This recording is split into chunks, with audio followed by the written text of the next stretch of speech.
Hello students, I welcome you all in today chemistry classes and आज हम सीखेंगे एक तो एप्लीकेशन सीखेंगे एडजॉर्प्शन की और फिर उसके बाद कैटालाइसिस फिनोमेना हम देखेंगे। तो एडजॉर्प्शन की क्या एप्लीकेशन है देखो हम देखेंगे। फर्स्ट है इन गैस मास्क।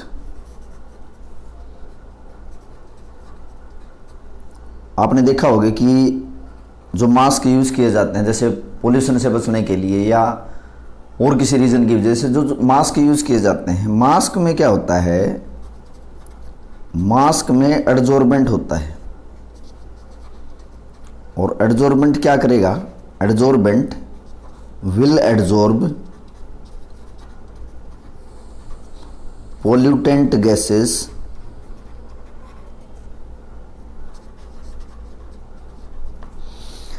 एडजॉर्बेंट जो मास्क में लगा होता है ये एडजॉर्बेंट क्या करेगा कि पोल्यूटेंट गैसेस को एडजॉर्ब कर लेगा और पोल्यूशन से भी हमें बचाता है या माइक्रोब से भी हमें बचाता है।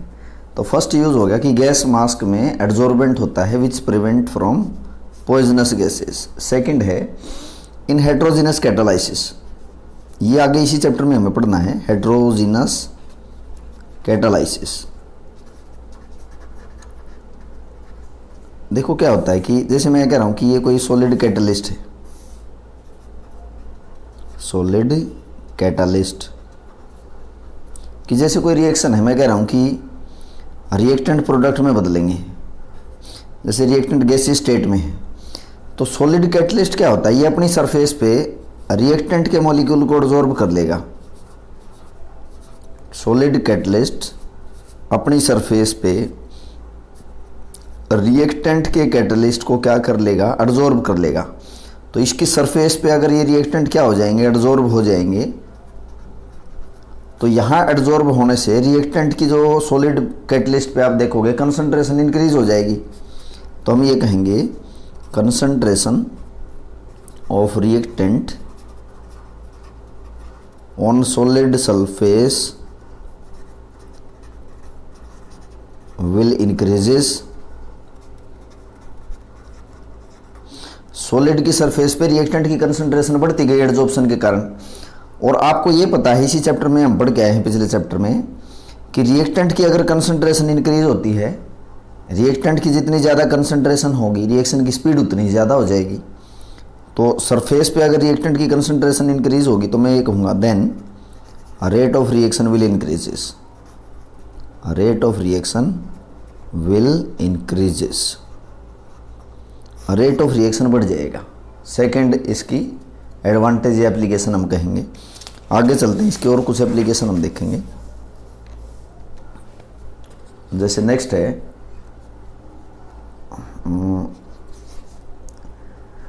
In softening of hard water, in softening of hard water. आप देखते हो कि जो हार्ड वाटर है, जैसे मैं कह रहा हूँ कि ये हार्ड वाटर है, दिस वाटर इज हार्ड। अब जो हार्ड वाटर होता है वो किसकी वजह से होता है, कैल्शियम और मैग्नीशियम के क्या होते हैं, क्लोराइड्स और सल्फेट। तो कैल्शियम और मैग्नीशियम के क्लोराइड और सल्फेट की वजह से वाटर कैसा होता है, हार्ड होता है। अब ये आयंस अगर रिमूव हो जाए तो वाटर कैसा हो जाएगा, सॉफ्ट। तो आप जैसे लोअर प्लस वन क्लास में भी पढ़ के आए हो कि हम क्या करवाते हैं कि जो हार्ड वाटर है, हार्ड वाटर को आयन एक्सचेंज रेजिन या आयन रेजिन्स के ऊपर से पास करवाते हैं। तो वहाँ क्या होते हैं कि जो ये आयन्स हैं, calcium ion, magnesium ions, chlorides ion और सल्फेट आयन, ये जो आयन्स है ना ये एक्सचेंज हो जाते हैं किसी दूसरे आयन से, किसी दूसरे आयन से क्या हो जाते हैं, एक्सचेंज हो जाते हैं। जैसे H+ आयन आपने पढ़े हैं या OH नेगेटिव आयन है, ये प्लस के वाले आयन जो हैं H+ से एक्सचेंज हो जाए, ये नेगेटिव आयन OH नेगेटिव से एक्सचेंज हो जाते हैं। तो हम ये कहेंगे कि ये जो आयन एक्सचेंज हो रहा है ये किसकी वजह से, क्योंकि आयन्स जो रिक्वायर्ड नहीं है जैसे ये क्या होंगे, एडजॉर्ब हो जाएंगे, एडजॉर्ब हो जाएंगे किसके ऊपर, रेजिन के ऊपर, और वाटर में कैसा मिलेगा, सॉफ्ट मिलेगा। लोअर क्लास में आप पढ़ के आए हो लास्ट ईयर। नेक्स्ट एडवांटेज देखेंगे हम, इट इज नेक्स्ट है जी, it is used in curing disease, in curing disease, बीमारियों से भी हमें बचाता है एड्जॉर्प्शन। कैसे? जैसे मैं कह रहा हूं कि ये कोई ड्रग है, ड्रग मीन्स कोई मेडिसिन है, तो ये मेडिसिन क्या करेगी, माइक्रोब्स को अपनी सरफेस पर एब्जॉर्ब कर लेगी। ये जो मैंने सर्कल से दिखाए हैं, दीज आर माइक्रोब्स। तो जो ड्रग हम लेते हैं, दवाइयाँ जो हम लेते हैं माइक्रोब से बचने के लिए, बीमारियों से बचने के लिए, तो ड्रग्स क्या करती है, अपनी सरफेस पे माइक्रोब को क्या कर लेगी, एब्जॉर्ब कर लेगी। माइक्रोब्स क्या हो जाएंगे, एब्जॉर्ब हो जाएंगे। और अगर ड्रग की सरफेस पे माइक्रोब एब्जॉर्ब हो जाएंगे तो ये जो माइक्रोब्स है ना, इनको ये ड्रग्स जो हैं मेडिसिन किल कर देगी, मार देगी, और इसलिए हमें ये बीमारियों से भी बचाते हैं। और ये भी एक एड्जॉर्प्शन का ही फिनोमिना है। आगे चलते हैं, एड्जॉर्प्शन हम पढ़ रहे हैं, उसकी एप्लीकेशन क्या है।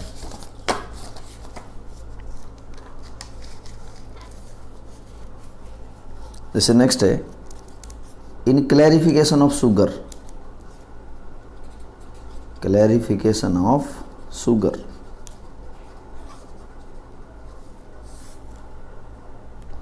तो आप क्या देखोगे कि जैसे शुगर इंडस्ट्री है, शुगर इंडस्ट्री में आप देखोगे कि जहाँ शुगर बनती है, शुगर मिल में आप कभी गए हो तो जो बड़े बड़े कंटेनर होते हैं, जैसे इसमें शुगर का सॉल्यूशन है, इसमें ना कलर्ड सब्सटेंस होंगे, जैसे येलोइश ब्राउन कलर होता है, येलोइश ब्राउन कलर होता है रा शुगर का, रा शुगर मिल में आप भी गए हो तो।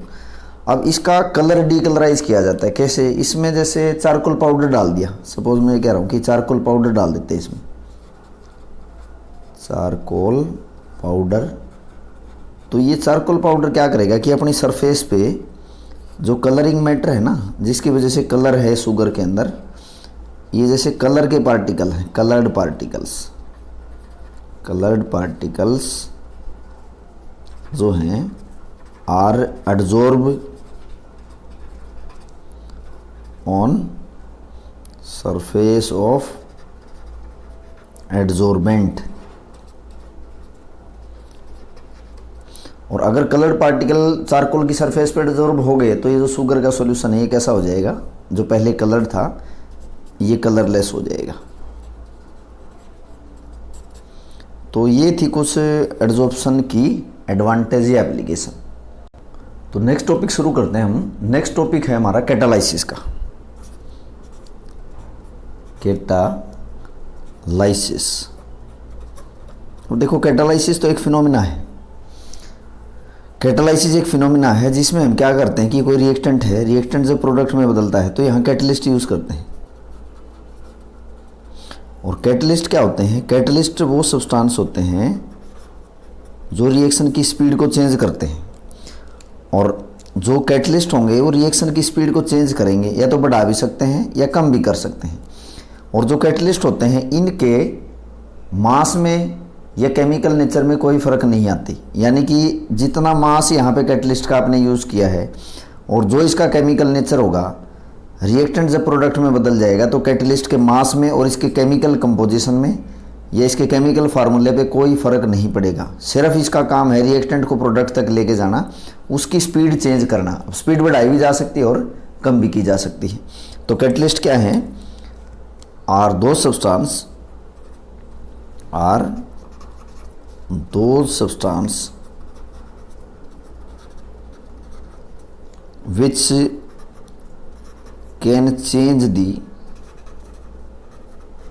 which can change the speed of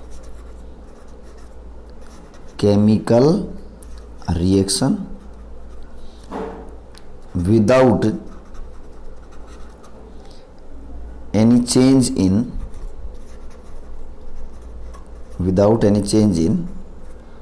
mass and chemical composition of catalyst. Without any change in mass and chemical composition of catalyst. And जो ये फिनोमिना हो जाएगा, and the phenomena is known as catalysis, and the phenomenon is known as, ये जो phenomena है is known as catalysis, इस phenomena को catalysis बोलेंगे। अब देखो जो कैटलिस्ट हैं वो रिएक्शन की स्पीड को चेंज करते हैं, और जो कैटालाइसिस है, कैटालाइसिस एक फिनोमिना है, और कैटालाइसिस क्या है कि फिनोमिना है। तो ये जो कैटालाइसिस का फिनोमिना है ये दो तरह का है। कौन सा दो तरह का? Positive catalysis, positive catalysis and negative catalysis, ये दो तरह का फिनोमिना है, positive and negative catalysis. Positive catalysis क्या है? एक ऐसा फिनोमिना है जो रिएक्शन की स्पीड को कैटलिस्ट बढ़ा देंगे। पॉजिटिव कैटलिस्ट तो वो होंगे जो रिएक्शन की स्पीड को बढ़ा देंगे, और जो ये फिनोमिना है वो पॉजिटिव कैटालाइसिस है। तो मैं ये कहूँगा if catalyst increase the speed of reaction,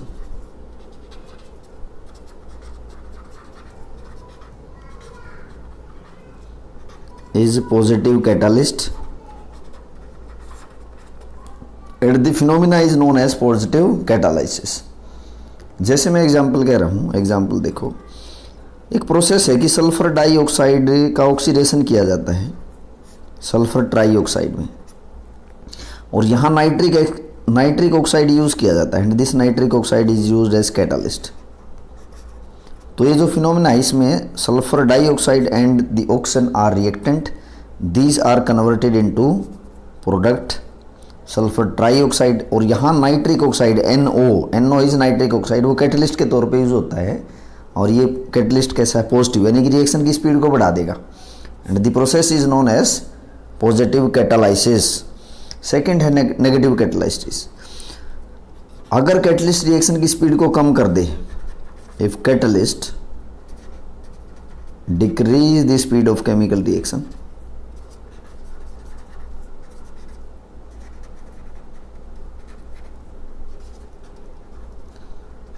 is called negative catalyst, and the phenomena is known as negative catalysis. जैसे एग्जाम्पल मैं ये कह रहा हूँ, देखो हाइड्रोजन पर ऑक्साइड H2O2 जब डिकम्पोज होता है तो ये वाटर में और ऑक्सीजन में डिकम्पोज होता है। अब अगर इसकी डिकम्पोजिशन को आपको स्लो करना है तो आप इसमें नेगेटिव कैटलिस्ट यूज़ कर सकते हो, जैसे फॉस्फोरिक एसिड यूज़ कर सकते हैं H3O4। तो ये फॉस्फोरिक एसिड क्या है? यहाँ पे नेगेटिव कैटलिस्ट की तरह यूज़ होता है। नहीं तो आप इसमें इसकी जगह ग्लिसरॉल भी यूज़ कर सकते हो। तो ये नेगेटिव कैटलिस्ट है, ये रिएक्शन की स्पीड को क्या करेगा? Decrease the speed of reaction, ये रिएक्शन की स्पीड को क्या कर देगा? डिक्रीज।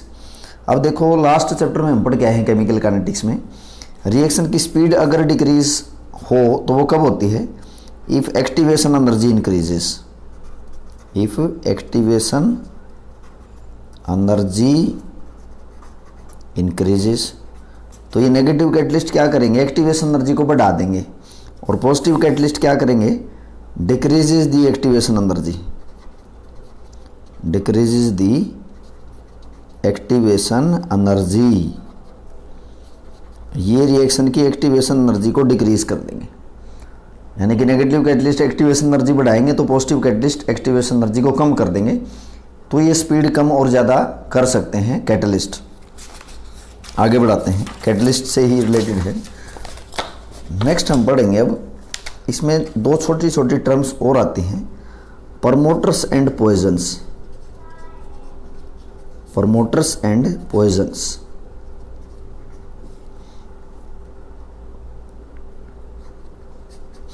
प्रमोटर्स क्या हैं? दीज आर, ये ऐसे सब्सटेंस होते हैं जो कैटलिस्ट की एफिशिएंसी को बढ़ाते हैं। तो मैं ये कहूँगा कि कैटलिस्ट का भी कैटलिस्ट का जो कैटलिस्ट होता है उसको प्रमोटर बोलते हैं। यानी कि ऐसे सब्सटेंस जो कैटलिस्ट की एफिशिएंसी को बढ़ाएंगे वो प्रमोटर्स हैं। तो मैं ये कहूँगा कि दो सब्सटेंस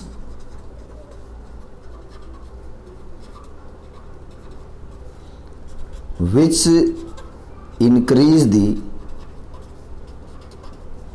efficiency of catalyst, जो कैटलिस्ट की एफिशिएंसी को बढ़ा देंगे वो प्रमोटर्स हैं। जैसे एग्जांपल देखो, एक बड़ा फेमस एग्जांपल है कि नाइट्रोजन गैस हाइड्रोजन गैस के साथ रिएक्शन करके अमोनिया बनाता है, अमोनिया। और यहाँ आपने देखा होगा कि आयरन कैटलिस्ट यूज होता है, आयरन हेयर इज कैटलिस्ट। अब जो रिएक्टेंट, जो सब्सटेंस कैटलिस्ट की भी एफिशिएंसी बढ़ा दे वो प्रमोटर है। तो इसमें ये एमओ है, मोलिबिडेनम मेटल है, मोलिबिडेनम, ये यहाँ पे प्रमोटर के तौर पे यूज होता है। It is used as promoter.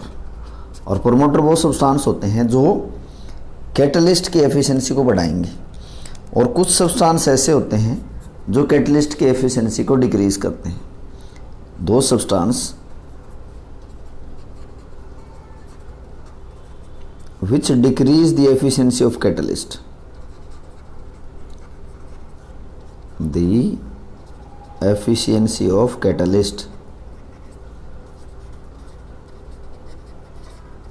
जैसे एग्जांपल है, मैं कह रहा हूँ कि कार्बन मोनोऑक्साइड है, CO, इस कार्बन मोनोऑक्साइड आर्सेनिक है, ये ऐसा एलिमेंट है जो कि किसके तौर पे यूज़ होता है, पॉइजन्स के तौर पे यूज़ होता है। तो ये कैटलिस्ट की एफिशिएंसी को कम करते हैं, तो ये प्रमोटर्स क्या करते हैं, बढ़ाते हैं।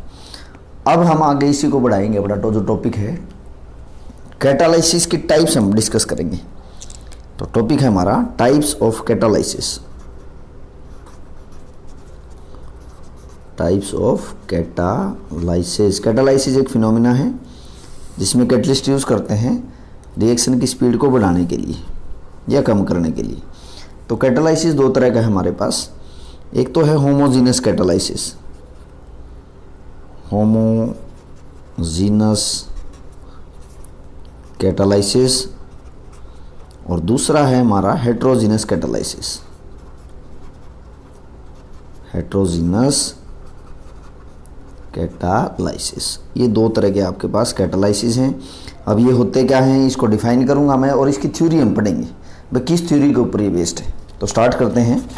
फर्स्ट है हमारा homogeneous catalysis.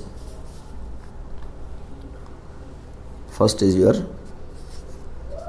Homogeneous catalysis.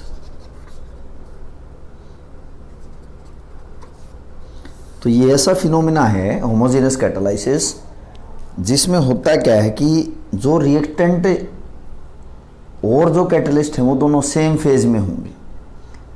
When reactant and catalyst are present in same phase, तो ऐसी कैटालाइसिस को हम क्या बोलेंगे, होमोजीनस कैटालाइसिस। तो मैं लिखूंगा, क्योंकि होमो का मतलब होता है सेम और जीनस होता है कंपोजिशन।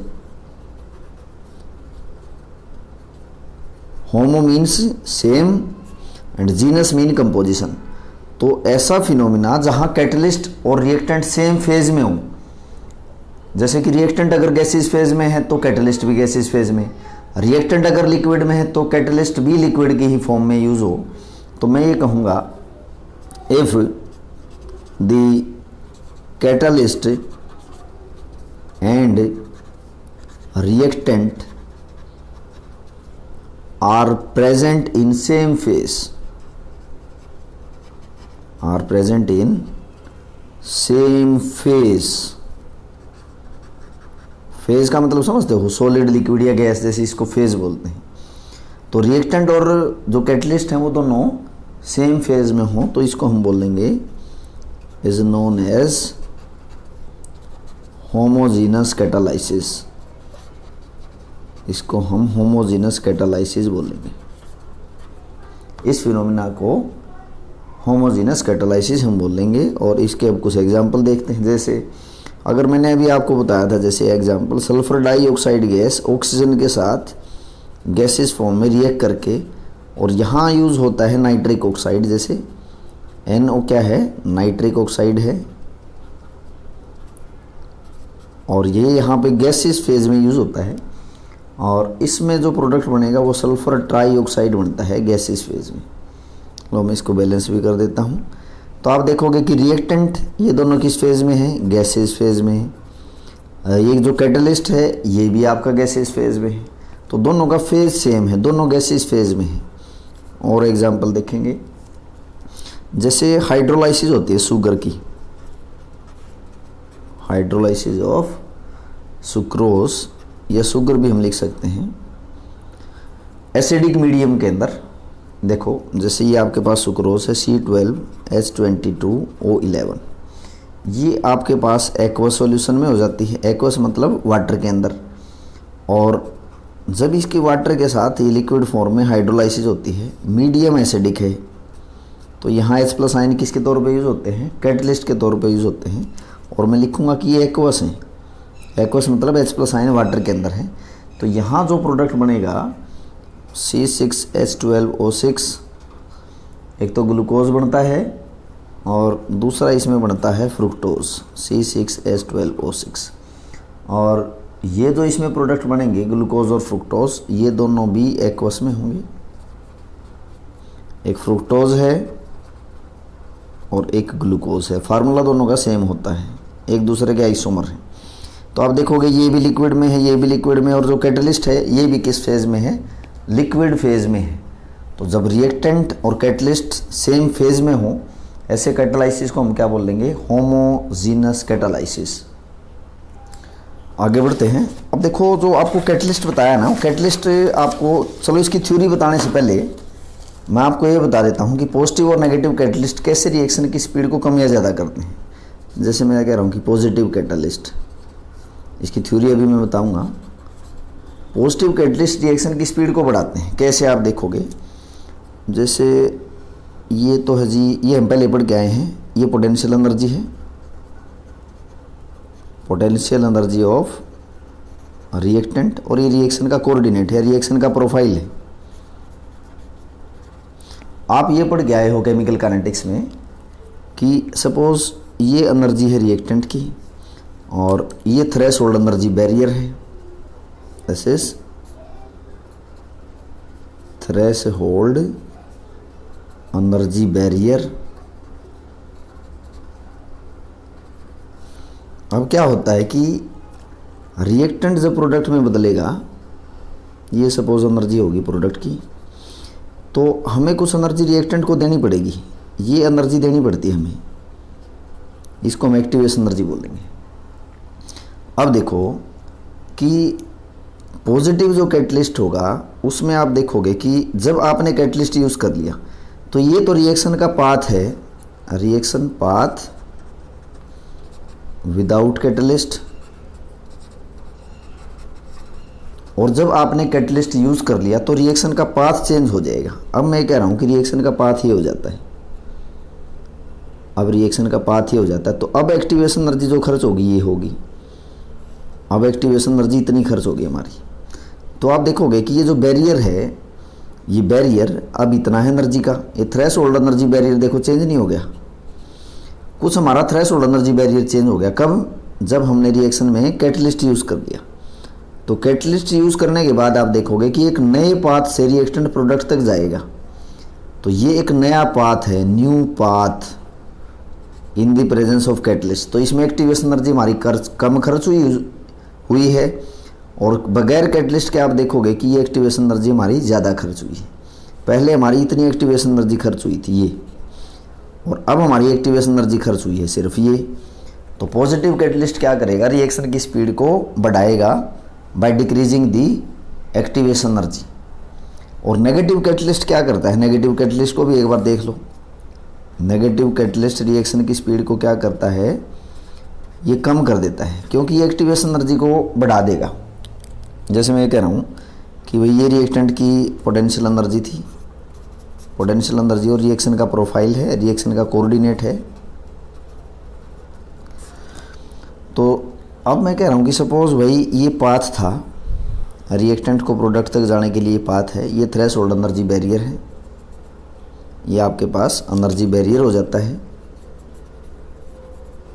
Energy barrier. ये एनर्जी बैरियर क्रॉस करके रिएक्टेंट प्रोडक्ट में बदलेगा, और ये आपकी एक्टिवेशन एनर्जी है। This is activation energy. ये बगैर कैटलिस्ट के है। और अगर आपने नेगेटिव कैटलिस्ट यूज कर लिया तो अब मैं ये कह रहा हूं कि रिएक्शन का पाथ सपोज ये हो गया, रिएक्शन का पाथ अगर ये हो जाता है तो अब आप एक्टिवेशन एनर्जी देखोगे। अब एक्टिवेशन एनर्जी आपकी इतनी खर्च होगी, अब आपकी एक्टिवेशन एनर्जी इतनी खर्च होगी। तो एक्टिवेशन एनर्जी बढ़ गई ना पहले के कंपैरिजन में। तो ये जो नेगेटिव कैटलिस्ट है इसलिए रिएक्शन की स्पीड को क्या कर देगा, रिएक्शन की स्पीड को स्लो कर देगा। क्योंकि बेटा जहाँ एक्टिवेशन एनर्जी ज़्यादा होती है रिएक्शन स्लो होती है, और एक्टिवेशन एनर्जी कम हो जाएगी, जैसे पॉजिटिव कैटलिस्ट में ये कम हो गई थी तो यहाँ रिएक्शन फास्ट हो जाएगी। तो ये मैंने बता दिया जो कैटलिस्ट है। अब हम कंटिन्यूस करते हैं जो हमारा होमोजेनस कैटालाइसिस है। मैंने आपको बताया होमोजेनस कैटालाइसिस क्या है, एक ऐसा फिनोमिना है जहाँ पे रिएक्टेंट और जो प्रोडक्ट हैं वो एक ही फेज में होते हैं।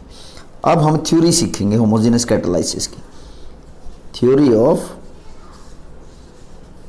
Homogeneous catalysis.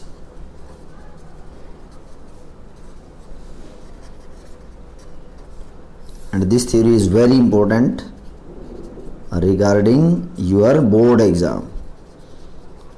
बोर्ड एग्जाम के लिए ये थ्योरी बहुत इंपॉर्टेंट है, मोस्टली पूछी जाती है। तो थ्योरी आप देखोगे कि किस थ्योरी के ऊपर बेस है। मैं कह रहा हूँ कि ये जो थ्योरी है इंटरमीडिएट कंपाउंड फॉर्मेशन थ्योरी। तो होमोजेनस कैटालाइसिस जो है, थ्योरी का नाम है homogeneous catalysis is based on theory intermediate compound formation theory. Intermediate compound formation theory, इस थ्योरी के ऊपर बेस्ड है होमोजेनस कैटालाइसिस। अब देखो इसमें समझना होता क्या है। इसमें क्या होता है कि जैसे रिएक्टेंट पहले कैटलिस्ट के साथ जुड़ता है, स्टेप बता रहा हूं, स्टेप फर्स्ट में रिएक्टेंट पहले कैटलिस्ट के साथ जुड़ के एक इंटरमीडिएट बनाएगा,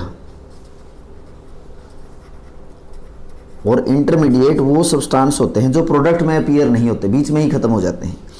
फिर जो ये इंटरमीडिएट बना, ये इंटरमीडिएट किसी अदर रिएक्टेंट के साथ, जैसे एक रिएक्टेंट तो यहाँ है, कोई दूसरे रिएक्टेंट के साथ जुड़ के ये प्रोडक्ट में बदल जाएगा, और जो कैटलिस्ट आपका इंटरमीडिएट में यूज हुआ है तो ये कैटलिस्ट दोबारा एज इट इज अपीयर हो जाएगा। तो जैसे मैं एग्जांपल बता रहा हूँ, जैसे भी आपको बताया था, सल्फर डाइऑक्साइड का अगर ऑक्सीडेशन होता है ऑक्सीजन की प्रेजेंस में, तो इसमें दो रिएक्टेंट हैं और कैटलिस्ट इसमें यूज होता है नाइट्रिक ऑक्साइड। और जैसे ये सल्फर ट्राइऑक्साइड गैस बना, अब ये पूरा प्रोसेस है, इसमें कैटलिस्ट कौन यूज हुआ, कैटलिस्ट हमारा यूज हुआ नाइट्रिक ऑक्साइड। तो इसमें आप देखो प्रोसेस ये होगा, रिएक्टेंट एक कैटलिस्ट के साथ जुड़ेगा पहले। अब जैसे मैं कह रहा हूँ कि इसमें जो ये रिएक्टेंट है ऑक्सीजन, ये पहले नाइट्रिक ऑक्साइड के साथ जुड़ा, और नाइट्रिक ऑक्साइड यहाँ पे क्या है, कैटलिस्ट। ऑक्सीजन इनमें दोनों में से एक रिएक्टेंट हो गया, एक ये रिएक्टेंट है, एक ये रिएक्टेंट है। ऑक्सीजन गैस ये एक रिएक्टेंट है। तो कैटलिस्ट रिएक्टेंट के साथ जुड़ के पहले क्या बनाता है, नाइट्रोजन डाइऑक्साइड बनाता है, नाइट्रोजन डाइऑक्साइड। ये क्या है, यहाँ पे है इंटरमीडिएट है। इंटरमीडिएट कैसे है मैं समझाता हूँ। इस पूरी रिएक्शन में देखो कहीं नाइट्रोजन डाइऑक्साइड बना है, नहीं बना। तो ऐसा कोई भी स्पीसीज जो ना तो रिएक्टेंट में हो ना प्रोडक्ट में, उसको ना इंटरमीडिएट बोल देंगे। अब मैंने क्या कहा है कि जो इंटरमीडिएट बनता है ये किसी दूसरे रिएक्टेंट के साथ जुड़ेगा। जैसे दूसरा रिएक्टेंट इसमें कौन है, ऑक्सीजन तो हमारा इधर खर्च हो गया, दूसरा है सल्फर डाइऑक्साइड। तो ये जो नाइट्रोजन डाइऑक्साइड है जो कि इंटरमीडिएट है, ये इंटरमीडिएट फिर जुड़ेगा किसके साथ, ये दूसरा आपका जो रिएक्टेंट बच गया सल्फर डाइऑक्साइड। फिर इंटरमीडिएट ये अदर रिएक्टेंट हो गया, किस में बदल जाएंगे, प्रोडक्ट में बदल जाएंगे। ये कन्वर्ट हो गया यहाँ पे प्रोडक्ट में, sulphur trioxide plus nitric oxide आपका एज इट इज अपीयर हो गया। जैसे यहाँ खर्च हुआ था, यानी कि यहाँ खर्च हुआ था, एज इट इज आपका अपीयर हो जाता है। उसके मास पे और उसके केमिकल कंपोजिशन पे कोई फर्क नहीं पड़ता। तो अब देखो, अगर यही रिएक्शन हम कैटलिस्ट के एब्सेंस में करवाएं, यही रिएक्शन अगर हम कैटलिस्ट की प्रेजेंस में करवाएं, तो इसमें होता क्या है कि ये जो कैटलिस्ट आपने यूज़ किया है ये क्या करेगा, decrease the activation energy, main यही है, डिक्रीज द एक्टिवेशन एनर्जी। ई ए क्या है, एक्टिवेशन एनर्जी। तो अगर ये कैटलिस्ट ना यूज़ करो तो इस रिएक्शन की एक्टिवेशन एनर्जी ज़्यादा होगी, यानी कि ज़्यादा रिएक्शन में एनर्जी खर्च होगी हमारी, और एक्टिवेशन एनर्जी अगर ज़्यादा खर्च हो गई तो रिएक्शन की स्पीड क्या हो जाएगी, स्लो हो जाएगी। तो नाइट्रिक ऑक्साइड जो कैटलिस्ट है उसने मेन काम क्या किया है, इस रिएक्शन में जो एक्टिवेशन एनर्जी उसको डिक्रीज कर दिया। और अगर ये कैटलिस्ट ना यूज़ करते, वैसे ही रिएक्शन कराते, तो इस रिएक्शन में एक्टिवेशन एनर्जी हमारी ज़्यादा खर्च होती, जिसकी वजह से रिएक्शन की स्पीड कैसी हो जाएगी, स्लो हो जाएगी। तो किस थ्योरी के ऊपर हमारा ये बेस्ड है, homogeneous catalysis intermediate formation theory, intermediate compound formation theory, इस थ्योरी के ऊपर बेस्ड है homogeneous catalysis, this is the theory. Next आगे हम पढ़ेंगे उसके बाद अब हेट्रोजीनस कैटालाइसिस, क्योंकि कैटालाइसिस जो फिनोमेना है वो दो तरह का आपको बताया है, होमोजीनस एंड हेट्रोजीनस कैटालाइसिस। तो नेक्स्ट कैटालाइसिस है हमारा हेट्रोजीनस कैटालाइसिस, हेट्रोजीनस कैटालाइसिस। देखो हेट्रो मीन्स होता है डिफरेंट, और जीनस आपको बताया होता है कंपोजिशन। तो जहां कंपोजिशन अलग अलग होना वो हेट्रोजीनस कैटालाइसिस हो जाएगा, यानी कि रिएक्टेंट और कैटलिस्ट अलग अलग फेज में होंगे। तो ऐसा जो फिनोमिना है कैटालाइसिस का उसको हम हेट्रोजीनस कैटालाइसिस बोलेंगे। तो ये जो हेट्रोजीनस कैटालाइसिस है इसको डिफाइन हम कैसे करेंगे, तो जिसमें रिएक्टेंट और कैटलिस्ट क्या हों, डिफरेंट फेज में हों, तो वही आपका हेट्रोजीनस कैटालाइसिस हो जाएगा। तो मैं लिखूंगा if reactant and catalyst are present in different phase,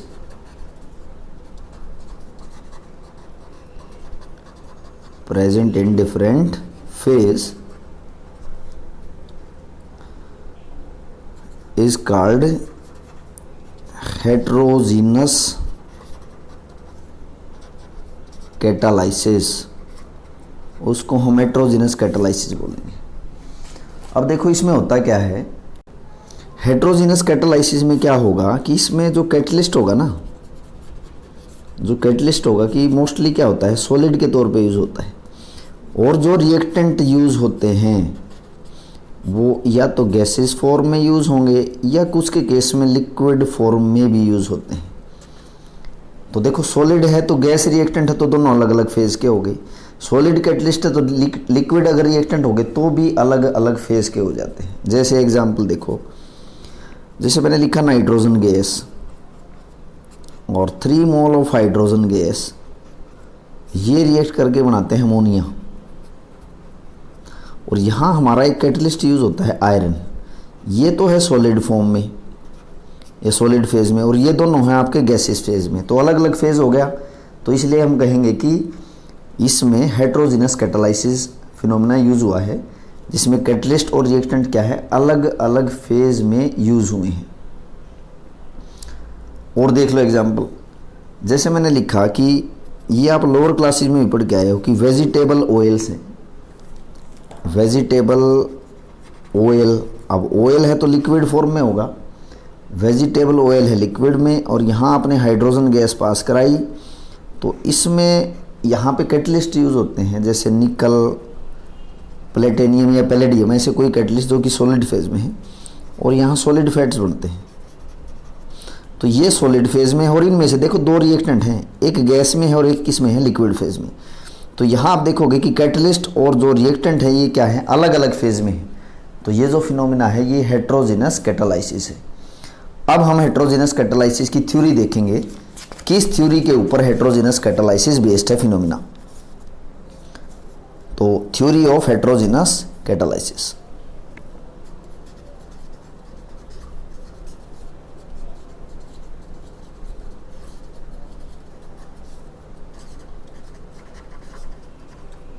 theory of heterogeneous catalysis. तो देखो भाई क्या है कि एक तो एडजॉर्प्शन थ्योरी है, ये है पुरानी थ्योरी, एक तो है एडजॉर्प्शन थ्योरी और एक आपको बताई है इंटरमीडिएट कंपाउंड फॉर्मेशन थ्योरी, जो कि अभी हमने पढ़ी, इंटरमीडिएट कंपाउंड फॉर्मेशन थ्योरी।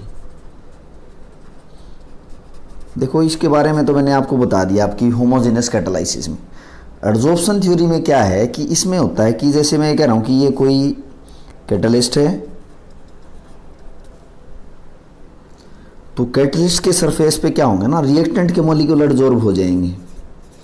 अब ये रिएक्टेंट आपके गैसेस फेज के भी हो सकते हैं, दीज आर रिएक्टेंट। ये रिएक्टेंट आपके गैसेस फॉर्म में भी हो सकते हैं या सॉल्यूट के पार्टिकल हो सकते हैं सॉल्यूशन में से।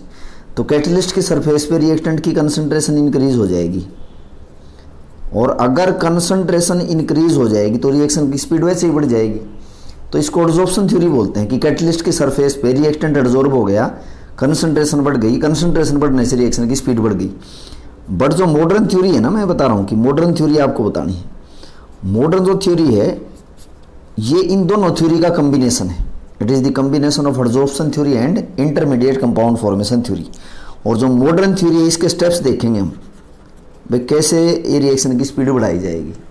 पहले क्या होता है, देखो जो कैटलिस्ट आपको बताए, कैटलिस्ट के सरफेस पे फ्री वैलेंसी होती है।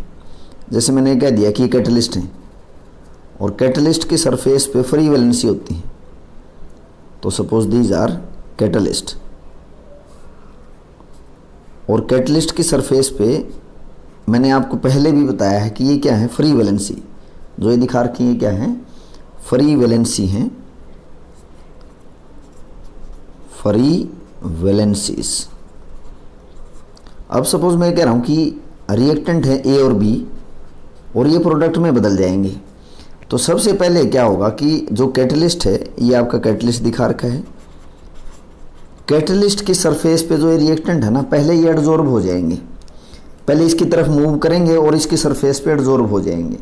तो ये मैं कह रहा हूँ कि जो ए और बी रिएक्टेंट है ये पहले मूव करेंगे किसकी सरफेस की तरफ, कैटलिस्ट की सरफेस पे, और जो फ्री वैलेंसी है उसके ऊपर ये क्या हो जाएंगे, एडजॉर्ब हो जाएंगे। तो ये ए और बी रिएक्टेंट जो हैं they get adsorb on the surface of reactant. तो ये आपका फर्स्ट स्टेप हो जाता है। तो यहाँ लिख सकते हो आप कि reactant adsorb on the surface of catalyst. Catalyst की सरफेस पे पहले क्या हो गया, एडजॉर्ब हो गए। क्यों एडजॉर्ब हो गए, क्योंकि इसके सरफेस पे फ्री वैलेंसी है। अब अगला स्टेप क्या होगा कि अगले स्टेप में जो ये रिएक्टेंट है कैटलिस्ट के सरफेस पे एडजॉर्ब हुए, ये दोनों आपस में केमिकल रिएक्ट कर जाएंगे। जैसे देखो ये जैसे कैटलिस्ट की सरफेस थी, कैटलिस्ट की सरफेस पे जो फ्री वैलेंसी थी उन पे रिएक्टेंट क्या हो गया था, एडजॉर्ब हो गया। अब ये रिएक्टेंट आपस में क्या शो करेंगे, केमिकल रिएक्शन शो करेंगे। ए और बी रिएक्टेंट इसके ऊपर एडजॉर्ब हो गए, तो अब ये दोनों आपस में केमिकली रिएक्ट करेंगे। केमिकली रिएक्शन का क्या मतलब है कि इन्होंने एक दूसरे के साथ क्या कर लिया, बॉन्ड बना लिया। अब बॉन्ड बनेगा तभी तो प्रोडक्ट बनेगा। तो ये दोनों आपस में केमिकल रिएक्ट करेंगे और ये प्रोडक्ट बन गया। तो मैं दूसरा स्टेप यहाँ लिख रहा हूँ, chemical reaction take place between reactant, take place between reactants. Reactants तो केमिकल रिएक्शन होगी किसके बीच में, रिएक्टेंट्स के बीच में, एंड फॉर्म एन इंटरमीडिएट। और क्या बनाएंगे, ये इंटरमीडिएट बनेगा। और इंटरमीडिएट फिर फाइनली क्या होगा, प्रोडक्ट में बदल जाएगा। प्रोडक्ट में बदलते ही ये रिएक्टेंट प्रोडक्ट में बदल गए तो इस कैटलिस्ट की सरफेस से निकल जाएंगे। रिएक्टेंट पहले डिफ्यूज हुए, मूव करे कैटलिस्ट की सरफेस की तरफ, फ्री वैलेंसी के साथ जुड़ गए, एडजॉर्ब हुए। एडजॉर्ब होने के बाद रिएक्टेंट के बीच में केमिकल रिएक्शन हुई और वो इंटरमीडिएट बनाते हैं। इंटरमीडिएट फाइनली किस में बदल जाएंगे, प्रोडक्ट में बदल जाएंगे। और प्रोडक्ट में बदलने के बाद कैटलिस्ट की सरफेस को फ्री कर देंगे, छोड़ के वहाँ से चले जाएंगे। जैसे मैं कह रहा हूँ कि ये जो कैटलिस्ट था आपके पास जिसकी सरफेस पे क्या थी, फ्री वैलेंसी थी, और इन पे जो कैटलिस्ट एडजॉर्ब हुआ था, जो प्रोडक्ट में बदल गया था, ए और बी जो अब प्रोडक्ट बन चुके हैं ये रिमूव हो जाएंगे और जो ये फ्री वैलेंसी हैं ये दोबारा फिर क्रिएट हो जाएंगी। यानी कि ये जो कैटलिस्ट था, catalyst get regenerated, catalyst get regenerated, यानी कि ये कैटलिस्ट अब दोबारा किसी नए रिएक्टेंट के साथ जुड़ जाएगा और फिर उसको प्रोडक्ट में बदलेगा। तो मैं ये कह रहा हूं कि यहां से product are formed, next step में प्रोडक्ट बन गए and catalyst get regenerated. Catalyst की सरफेस होती फ्री वैलेंसी, वो दोबारा फिर इसमें फ्री होगी। अब ये किसी दूसरी रिएक्शन को फिर कैटालाइज कर सकता है। तो बेटा आज के लेक्चर में हमने क्या सीखा है, कैटालाइसिस क्या होता है, कैटालाइसिस कितने टाइप का है, उनकी थ्योरी कौन सी है, और उससे पहले हमने एडजॉर्प्शन की एडवांटेज पढ़ी है। नेक्स्ट लेक्चर में हम सीखेंगे कि जो हेटेरोजेनस कैटालाइसिस है उसके कुछ इंपॉर्टेंट कैरेक्टरिस्टिक्स सीखेंगे, और उसके बाद फिर हम एंजाइम्स के बारे में पढ़ेंगे, फिर कोलोइडल सिस्टम है। तो बेटा रेगुलर बने रहिए केमिस्ट्री क्लासेज में, बी कंटिन्यूअस, हर छोटे से छोटे जो कोई टर्म है उसको आप समझो और एक दूसरे से रिलेट करवाओ। Thank you students.